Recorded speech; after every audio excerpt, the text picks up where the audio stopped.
Operation सिंदूर इसका ज्वलंत उदाहरण। ভারতীয় সেনাপ্রধান জেনারেল উপেন্দ্র দ্বিবেদীর বিদায় বেলায় বারুদ ঠাসা এক সাক্ষাৎকারে কেঁপে উঠেছে আন্তর্জাতিক রাজনীতির মাঠ। দীর্ঘ কর্মজীবনের শেষ প্রান্তে এসে তিনি যে দৃঢ়তার সাথে পাকিস্তানের নিয়ন্ত্রিত আজাদ জম্মু ও কাশ্মীরকে ভারতের অবিচ্ছেদ্য অংশ হিসেবে দাবি করেছেন, তা যেন উত্তপ্ত ভূ রাজনীতির আগুনে ঘি ঢেলে দিয়েছে। তার এই বক্তব্য কেবল কথার লড়াইয়ে সীমাবদ্ধ থাকেনি, বরং শঙ্কা উস্কে দিয়েছে। দ্বিবেদীর অভিযোগের আঙুল সরাসরি পাকিস্তানের দিকে। তিনি অকপটে জানিয়েছেন, পাকিস্তানের কবজায় থাকা ওই ভূখণ্ড এখন কেবল প্রশাসনিক অঞ্চল নয়, বরং সেটি ভারত বিরোধী সন্ত্রাসী কর্মকাণ্ডের এক বিশাল কারখানা হিসেবে ব্যবহৃত হচ্ছে। প্রশিক্ষণ শিবির থেকে শুরু করে অনুপ্রবেশের নীল নকশা সবকিছুর আঁতুড়ঘর হিসেবে পাকিস্তানের এই বিতর্কিত ভূমিকার কথা উল্লেখ করে তিনি ভারতীয় নিরাপত্তার জন্য এটিকে এক দীর্ঘস্থায়ী হুমকি হিসেবে চিহ্নিত করেছেন। তার এই বক্তব্যের রেশ না কাটতেই উত্তরের সীমান্ত অর্থাৎ চীন সীমান্তে সামরিক পরিস্থিতির কথা উঠে আসে।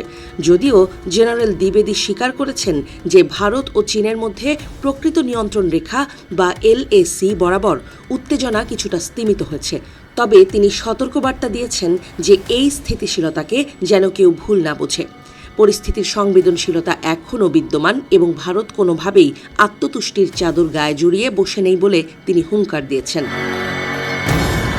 কূটনৈতিক সম্পর্কের বরফ কিছুটা গলছে কিনা সে প্রশ্নের উত্তরে দ্বিবেদী কিছুটা আশার বাণী শুনিয়েছেন। তিনি জানিয়েছেন, দুই দেশের মধ্যে সামরিক ও কূটনৈতিক স্তরে নতুন করে যে যোগাযোগ স্থাপিত হয়েছে তা সীমান্ত ব্যবস্থাপনায় নতুন প্রাণের সঞ্চার করেছে।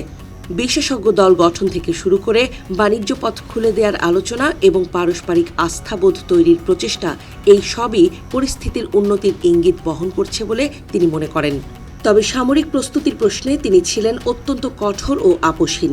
তিনি জোর দিয়ে বলেছেন, সীমান্তে শান্তি বজায় রাখার জন্য সংলাপে বিশ্বাসী হলেও ভারতীয় সেনাবাহিনী যে কোনো সময় যুদ্ধের দামামা বাজলে মোকাবিলা করতে প্রস্তুত।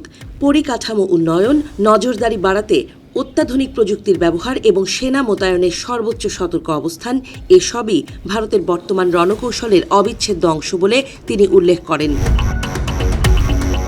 চীন ও পাকিস্তানের ক্রমবর্ধমান ঘনিষ্ঠতা নিয়েও সেনাপ্রধানের কণ্ঠে ছিল গভীর উদ্বেগের সুর। পাকিস্তান নিয়ন্ত্রিত কাশ্মীরে চীনের সামরিক উপস্থিতি ও পরিকাঠামো উন্নয়নের দিকে নজর রাখা হচ্ছে জানিয়ে তিনি হুঁশিয়ারি দিয়েছেন যে এসব কৌশলগত চাল ভারত নিবিড়ভাবে পর্যবেক্ষণ করছে। এই অঞ্চলে বিদেশি শক্তির তৎপরতা যে ভারতের নিরাপত্তার জন্য এক নতুন চ্যালেঞ্জের জন্ম দিচ্ছে তা তার কথায় পরিষ্কার ফুটে উঠেছে। মঙ্গলবার অবসরে যাচ্ছেন জেনারেল দ্বিবেদী। দায়িত্ব ছাড়ার ঠিক আগ মুহূর্তে তার এই মন্তব্যগুলোকে বিশ্লেষকরা ভারতের সামরিক অবস্থানের এক অটল বহিঃপ্রকাশ হিসেবে দেখছেন। তিনি স্পষ্ট করে দিয়েছেন যে দীর্ঘমেয়াদী কৌশলের মূল ভিত্তি হল শান্তি ও স্থিতিশীলতা। তবে তার অর্থ এই নয় যে সেনাবাহিনী তাদের পেশাদারিত্ব বা সতর্কতায় বিন্দুমাত্র ছাড় দেবে।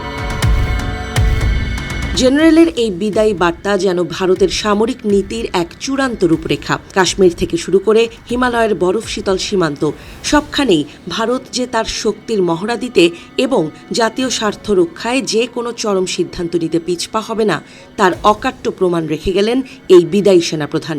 তার এই কঠোর অবস্থান ভারত পাকিস্তান ও ভারত চীন সম্পর্কের ভবিষ্যৎ সমীকরণকে যে আরও জটিল করে তুলল তা বলাই বাহুল্য।